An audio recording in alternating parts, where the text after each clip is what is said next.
Hi, I'm Eric Burkes. I'm the owner of Richloam General Store here on Florida's Adventures Coast.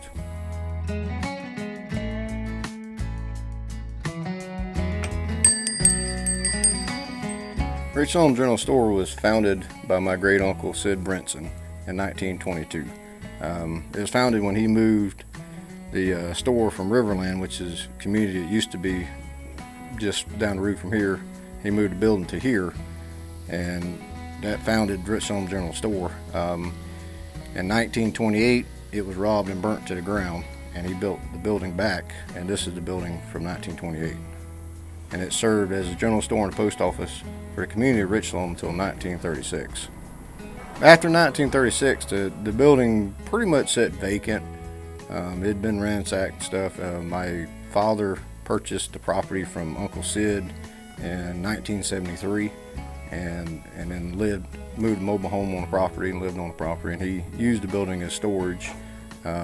2003, I purchased the property from my father, and 2016 done the undertaking of restoring the building and getting it added to the National Register of Historic Places and getting a historical marker. At the time, me and my wife, when we were refurbishing the building, we were looking at it, and you know, anybody can have a museum.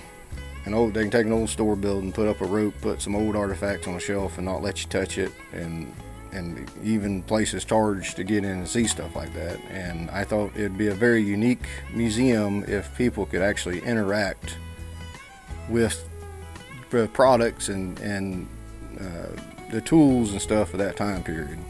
Everything we carry in the general store is time period to the 1920s and 1930s. It may not have been in this store at that time, but it was available somewhere in the world at that time. My vision for the store was not to be just a museum for an old general store, but to be an actual museum for the community of Richloam, which in 1900, this was a hustling and bustling community.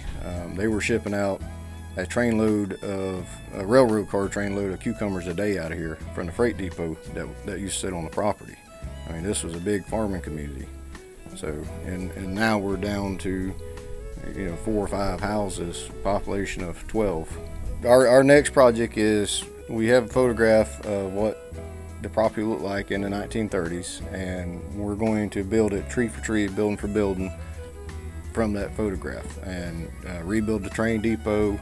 It had a cucumber packing house, a smoke house, an ice house, and the plan is the museum will be free admission, and we'll be smoking meats, and whatever kids are around at the time is pick up chicken eggs, we'll go pick up chicken eggs and just teach people what it was like to be in this community during that time period.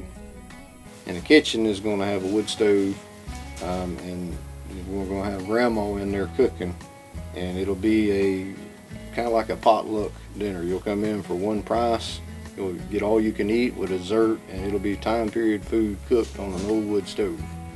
And that will be and go hand in hand with the museum. We do an annual event which celebrates the founding of the general store, which is last Saturday of June, our hoopla.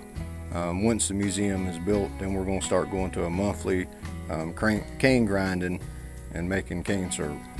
Alpo and John, that's the label there, and it was my father's barbecue sauce recipe, and it was always his vision to take it to market. So once he passed away, I got a hold of the recipe and actually replicated it, and now we have it bottled. And out of his honor, took a picture of him riding his horse Alpo, which he'd actually purchased Alpo from a meat wagon at the market. The horse on his way to be slaughtered, and that's the reason why he named him Alpo, because he's going to be dog food.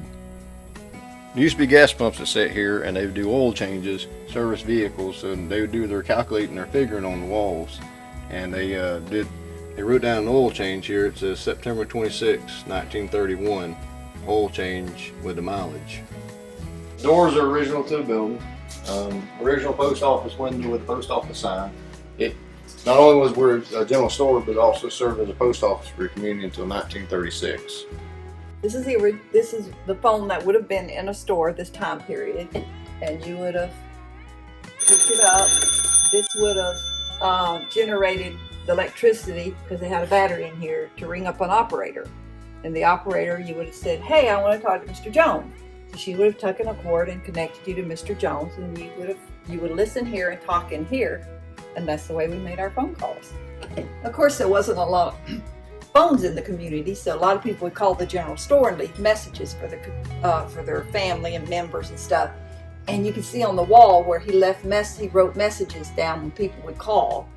And like here, he's got 2 short and a long was the Richloam Store ringer. A long and a short was for the Taylor family. So it's pretty neat. It's all original handwriting.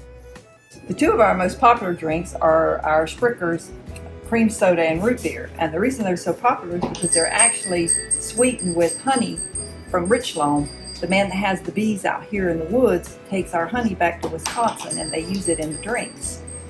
So a little bit of Richloam is put into our sodas.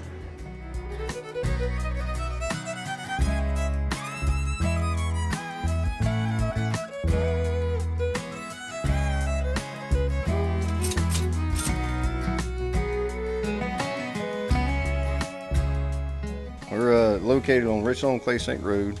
We're a half mile off State Road 50, 3 miles from US 301. For more information, you can follow us on our Facebook page or go to our website. I hope you get a chance to come by and see Richloam General Store.